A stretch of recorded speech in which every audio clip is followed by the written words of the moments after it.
اللي هي بسيطه وكيستهويها الناس كاملين. ولكن كيبقى كما قلتي دائما الطبوع اللي هي اندلسيه.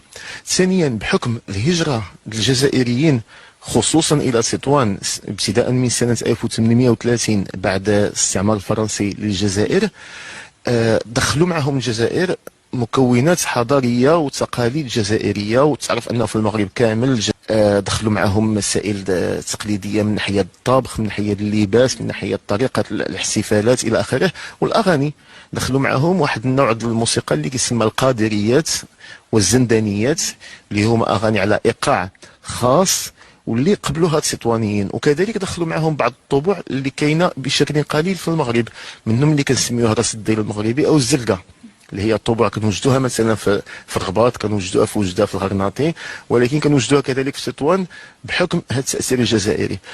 ومن ناحيه اخرى الزاويه وخصوصا الزاويه الحراقيه والزاويه الريسونيه كان عندهم دائما السبق من الناحيه الموسيقيه في مجال الامدح.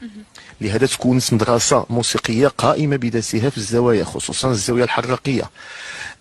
هذه الزاويه عطاتنا نمط موسيقي وشكل موسيقي جديد.